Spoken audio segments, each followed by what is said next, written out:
തിരുസഭയിലെ വലിയ വിശുദ്ധരിലൊരാളായിരുന്നു വിശുദ്ധ ജോസഫ് കുപ്പർത്തീനോ. പറക്കും വിശുദ്ധൻ എന്ന് പോലും അറിയപ്പെടുന്ന ഒരു വ്യക്തിയായിരുന്നു അദ്ദേഹം പരിശുദ്ധ അമ്മയുടെ വലിയൊരു ഭക്തനായിരുന്നു. മാതാവിനെ പറ്റി അദ്ദേഹം ഇങ്ങനെയാണ് പറയുക: എന്റെ അമ്മ മറ്റുള്ളവരിൽ നിന്ന് വ്യത്യസ്തയാണ്. എന്റെ അമ്മയ്ക്ക് ഞാൻ പൂക്കൾ കൊണ്ടുകൊടുത്താൽ അമ്മ പറയും എനിക്ക് പൂക്കൾ വേണ്ട. ഞാൻ അമ്മയ്ക്ക് ചെറിപ്പഴങ്ങൾ സമ്മാനമായി കൊടുത്താൽ അമ്മ പറയും എനിക്ക് ചെറിപ്പഴങ്ങളും വേണ്ട. പിന്നെ അമ്മയ്ക്ക് എന്താണ് ആവശ്യം, എന്താണ് അമ്മയ്ക്ക് ഇഷ്ടമെന്ന് ചോദിക്കുമ്പോൾ എന്റെ അമ്മ എന്നോട് പറയും നിന്റെ ഹൃദയമാണ് എനിക്ക് വേണ്ടതെന്ന്. പരിശുദ്ധ അമ്മയോട് അങ്ങനെ വലിയൊരു ഭക്തി അദ്ദേഹത്തിനുണ്ടായിരുന്നു. അദ്ദേഹം എല്ലാ ശനിയാഴ്ചയും അദ്ദേഹത്തിന്റെ ആശ്രമത്തിന്റെ തൊട്ടടുത്തുള്ള ഒരു വനപ്രദേശത്ത് വെച്ച് മാതാവിന്റെ ലുത്തിനിയ പാടുമായിരുന്നു. അപ്പൊ അവിടെ ആ പ്രദേശത്ത് ഉള്ള ആട്ടിടയന്മാരെല്ലാവരും ലുത്തിനിയിൽ പങ്കെടുക്കുമായിരുന്നു.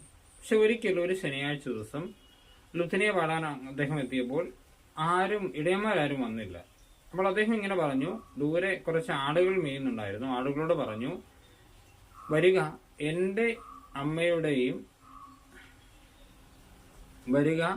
എന്റെയും നിങ്ങളുടെയും അമ്മയായ പരിശുദ്ധ അമ്മയുടെ ലുത്തിനിയ പാടാൻ വേണ്ടി വരിക എന്ന് പറയും. ഉടനെ ആടുകൾ എല്ലാവരും കൂടെ ഓടി വന്നു അദ്ദേഹത്തിന്റെ ചുറ്റും നിന്നു.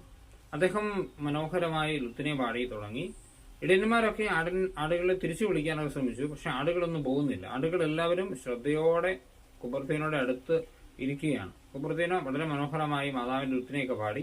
അവസാനം അദ്ദേഹം മാതാവിന്റെ ലുത്തിനിയ പാടി അദ്ദേഹം ആശീർവാദം നൽകിയതിനു ശേഷമാണ് ഈ ആടുകളെല്ലാം തിരിച്ചു പോയത്.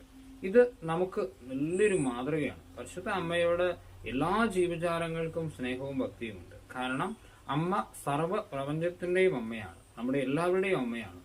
ആ അമ്മയുടെ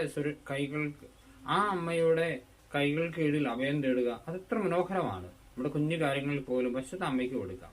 അമ്മ നമ്മുടെ കൂടെയുണ്ട്. നമ്മുടെ ഹൃദയങ്ങളെ സ്നേഹിക്കുന്ന അമ്മ, നമ്മുടെ ദുഃഖങ്ങളെ കാണുന്ന അമ്മ, നമ്മുടെ സന്തോഷങ്ങളിൽ കൂടെയുള്ള അമ്മ. ആ അമ്മയ്ക്ക് നമ്മളെ തന്നെ സമർപ്പിക്കാം. ഈശോ അനുഗ്രഹിക്കട്ടെ.